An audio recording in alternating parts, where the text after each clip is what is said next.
राम राम, बहुत स्वागत आप सभी का एक बार फिर से खंडवा डिफेंस फैक्ट पर। आज की इस वीडियो में हम लोग दो खबरों को लेकर डिस्कस करेंगे। एक खबर एचएएल से जुड़ी हुई है तो दूसरी बीएचईएल से, यानी भारत हेवी इलेक्ट्रिकल लिमिटेड से, जिसे हम लोग शॉर्ट फॉर्म में कई बार भेल भी कहते हैं। दोनों ही खबरें बहुत अच्छी है। एक खबर में थोड़ा बहुत कंसर्न जरूर है, लेकिन जिस तरह का काम किया जा रहा है, जिस तरह की फ्यूचर प्रिपरेशन यहाँ पर भारत के द्वारा की जा रही है, आपको जानकर लगेगा कि वाकई में भारत एक बड़ी छलांग लेने जा रहा है। सबसे पहले हम लोग एचएएल से जुड़ी खबर को लेकर डिस्कस कर लें। तो चलिए जानते हैं क्या खबर निकल कर आई है। आप बस इसी तरह की वीडियोस के लिए चैनल को सब्सक्राइब जरूर कर दीजिएगा। और यार केवल 2 सेकंड्स का काम है, आप पहले वीडियो को लाइक कर दीजिए, बाद में आप भूल जाते हैं। तो जैसा हम जानते हैं कि तेजस मार्क 1 परियोजना के ऊपर काफी तेजी से काम किया जा रहा है, लेकिन यहाँ पर इंजन्स की समस्या बनी हुई है। अभी तक 7 इंजन्स डिलीवर्ड हुए हैं। एक कुछ ही दिनों पहले हुआ था, मैंने आपको बताया था।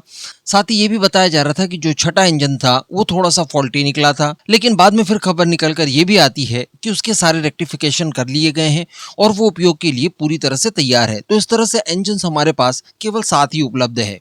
लेकिन अगर बात की जाए एचएएल की प्रिपरेशन की, इनकी फाइटर जेट मैन्युफैक्चरिंग की, तो इस समय बताया ये जा रहा है कि इनके द्वारा 20 तेजस मार्क 1 बनाकर तैयार कर लिए गए हैं, जिनकी फ्लाइट टेस्ट वगैरह कंप्लीट कर ली है और वो एक तरह से स्टोर करके रख दिए गए हैं। कारण ये है कि इनके लिए इंजन उपलब्ध नहीं है। अगर इंजन हो तो आज ही हम इनके अंदर इंटीग्रेशन शुरू कर देंगे और उसके बाद इनकी डिलीवरी पॉसिबल हो पाएगी। आप सभी को याद होगा, आज से कुछ समय पहले मैंने एक वीडियो बनाकर आपको बताया था कि ये जो 83 तेजस मार्क 1 है, शुरुआत में हम लोगों ने ऑर्डर किए हैं, इन्हें लगभग 3.5 सालों में ये बनाकर तैयार कर देंगे। और दिखाई भी दे रहा है कि ऐसा पॉसिबल है, लेकिन इंजन की डिलीवरी को लेकर यहाँ पर समस्याएं तो देखने के लिए मिल रही है। हालांकि एचएएल को भी यहाँ पर एकदम क्लीन चिट नहीं देनी होगी, क्योंकि इनके द्वारा भी हथियारों के इंटीग्रेशन, कभी इलेक्ट्रॉनिक्स को लेकर अलग अलग विरोधाभास देखने के लिए मिले हैं। काम तो इनकी तरफ से भी उतना परिपूर्ण नहीं किया गया, लेकिन फिर भी लॉजिकली हम लोग समझ सकते हैं कि अगर इंजन्स की समस्या न होती, इनके पास कुछ छुपाने के लिए ना होता, बहाना बनाने के लिए इंजन्स की समस्या नहीं होती, तो ऑब्वियसली इनको अपना काम समय पर पूरा करना ही करना होता। इसी के साथ बताया ये जा रहा है कि एचएएल का ये लक्ष्य है कि फाइनेंशियल ईयर 2027-28 तक सालाना 30 तेजस को ये लोग बनाकर तैयार करें। और इस बात को मैं आपको बता दूं कि एचएएल के चेयरमैन और मैनेजिंग डायरेक्टर रवि के सर के द्वारा कंफर्म किया गया है, जब उन्होंने एक इंटरव्यू एक डिफेंस यूट्यूब चैनल को दिया। इनके द्वारा ये बताया गया कि पहले हमें फोकस करना होगा 24 तेजस पर ईयर वाले टारगेट को लेकर। इसके बाद तत्काल हम लोग हमारा टारगेट 24 से बढ़ाकर 30 का सेट कर लेंगे, जिसे अचीव किया जा सकता है 27-28 के बाद। अब ये चीजें ऐसे ही नहीं हो गई है, इसके लिए कुछ प्रिपरेशन की आवश्यकता होती है, जिसमें इनके द्वारा ये बताया गया कि पिछले कुछ सालों में असेंबली लाइन हो, टूलिंग हो, ऑटोमेशन और वेंडर डेवलपमेंट वगैरह हो, इन सब को बड़े स्तर पर तैयार किया गया, इसमें इन्वेस्टमेंट किया गया। इसके बाद ही ये पॉसिबल हो पाया कि तेजस प्रोग्राम के प्रोडक्शन लाइन को हम लोग आगे बढ़ा सकते हैं और फास्ट मैन्युफैक्चरिंग कर सकते हैं। इसके अलावा मैं आपको बता दूं कि इस समय 32वां जो तेजस मार्क 1 है,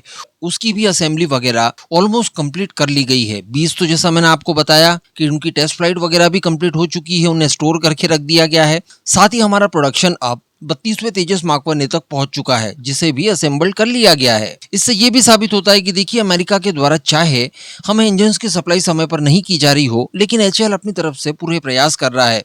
हाँ ठीक है, कुछ टेक्निकल इश्यूज आप उठा सकते हैं, वही जो मैंने आपको शुरुआत में बताया, इसके रडार संबंधित बातें, या फिर इसके अलग इलेक्ट्रॉनिक्स से संबंधित जुड़े हुए काम, या फिर वेपन्स का इंटीग्रेशन वगैरह। लेकिन प्रोडक्शन की अगर स्पेशली बात की जाए तो ठीक ठाक तरीके से इनका प्रोडक्शन चल रहा है। साथ ही इनके द्वारा ये भी बताया गया कि एचएएल ने स्ट्रक्चरल असेंबली, एवियोनिक्स इंटीग्रेशन और सिस्टम इंस्टॉलेशन जारी रखा है। जो हमारे पास पुराने रिजर्व वाले इंजन है, उनका उपयोग करके प्रॉपर इनकी टेस्टिंग वगैरह की जा रही है, जिससे कि हमारी क्षमताएं प्रभावित न हो। तो अब देखने वाली बात रहेगी कि कब तक इंजन्स की समस्या दूर हो जाती है, कब तक अमेरिका सुचारू समय पर इंजन्स की सप्लाई करता है, ये देखने वाली बात रहेगी। मुझे लगता है कि भारत और अमेरिका के बीच में अगर ट्रेड डील सही से हो जाती है, तो उसके बाद निश्चित तौर पर हम लोग इंजन्स की सप्लाई सही समय पर एक्सपेक्ट कर पाएंगे। लेकिन अगर अगली खबर की बात की जाए तो उसके क्या ही कहने। जी हाँ, बीएचईएल के द्वारा एक बहुत ही अनोखा काम किया गया है। पूरे 2 सालों के प्रयास के बाद, रिसर्च एंड डेवलपमेंट पर जी जान लगा देने के बाद, इन्होंने 1200 केवी का ultra high voltage AC transformer बना लिया है और उसकी सफलतापूर्वक टेस्टिंग भी कर ली है। जी हाँ, देखिए, हम सभी जानते हैं कि भारत के अंदर इस समय इलेक्ट्रिसिटी की काफी ज्यादा आवश्यकता है। इसी वजह से इलेक्ट्रिसिटी जनरेशन के लिए भी हम लोग अनेकों प्रकार के प्रयास कर रहे हैं। सोलर एनर्जी ले लीजिए या फिर आप न्यूक्लियर एनर्जी ले लीजिए, दोनों ही क्षेत्रों में बहुत बड़े बड़े प्रयास किए जा रहे हैं।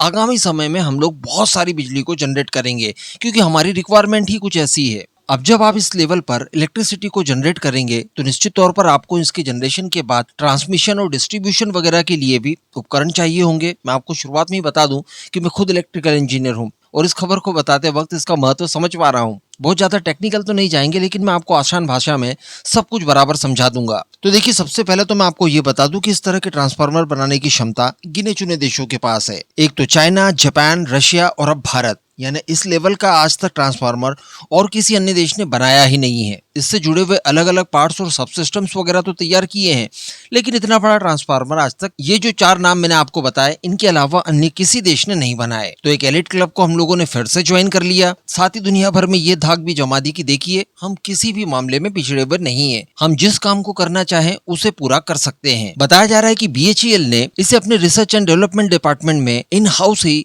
पूरी तरह से विकसित किया है और यहीं पर इसकी टेस्टिंग वगैरह भी कंप्लीट की है, जो कि इंटरनेशनल स्टैंडर्ड टाइप टेस्टिंग के अनुसार थी। और जैसा मैंने आपको शुरुआत में बताया कि इसके ऊपर रिसर्च एंड डेवलपमेंट करने के लिए हमें कुल 2 सालों का समय लगा। साथ ही इसे तैयार करने में किसी प्रकार का कोई टेक्नोलॉजी ट्रांसफर हम लोगों को लेने की आवश्यकता नहीं पड़ी।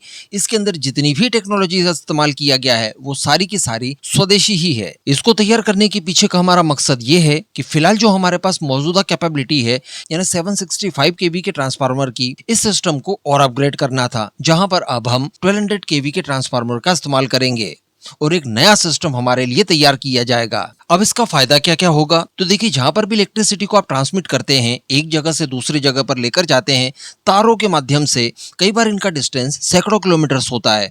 तो इतना ट्रैवल करने के बाद आपको काफी कुछ पावर लॉसेस फेस करने होते हैं। सबसे सरल उदाहरण की अगर मैं आपको बात बताऊं, तो आप अपने दोनों ही हाथों में रेत उठा लीजिए, उस रेत को कुछ दूरी तक आप लेकर जाइए, तो आप देखेंगे कि रास्ते में आपकी रेत आपकी मुट्ठी से नीचे गिर रही है। कुछ इसी तरह के लॉसेस यहाँ पर भी हमें फेस करने होते थे। जहाँ पर आपने 1 किलो रेत उठाई, तो आप अपने गंतव्य पर पहुंचने पर 700 ग्राम ही रेत को बचा पाएंगे, बाकी की रेत बीच में गिर जाएगी। तो ये सारे जो लॉसेस वगैरह होते थे, इससे आप बच जाएंगे। छोटे छोटे और ज्यादा नंबर्स में ट्रांसफार्मर के बजाय आप एक बड़ा ट्रांसफार्मर लगा पाएंगे, जिसमें आप काफी हाई वोल्टेज में इलेक्ट्रिसिटी को ट्रांसमिट कर पाएंगे, ज्यादा पावर को ट्रांसमिट करने की क्षमता हासिल कर लेंगे। इसे फ्यूचर को देखकर बनाया गया है, यानी बड़े बड़े आप जो सोलर प्लांट्स लगाएंगे उनसे आने वाली बिजली हो, या इवन विंड एनर्जी से आने वाली इलेक्ट्रिसिटी हो, या फिर न्यूक्लियर पावर की एनर्जी ही क्यों ना हो, किसी भी प्रकार से बनी हुई इलेक्ट्रिसिटी को आप इसके माध्यम से ट्रांसमिट कर पाएंगे। साथ ही आप इंपोर्ट से बच गए, और अगर आप चाहें तो इसे एक्सपोर्ट भी कर पाएंगे। तो जहां पर किसी जमाने में हम लोगों ने सबसे पावरफुल ट्रांसफार्मर 500 kV का तैयार किया था, उसके बाद मौजूदा समय में 765 kV का उपलब्ध था, तो अब हमारे पास 1200 kV का उपलब्ध होगा, वो भी पूरी तरह से स्वदेशी। अब इस पूरे मुद्दे पर आपका क्या मानना है, नीचे कमेंट करके जरूर बताइएगा।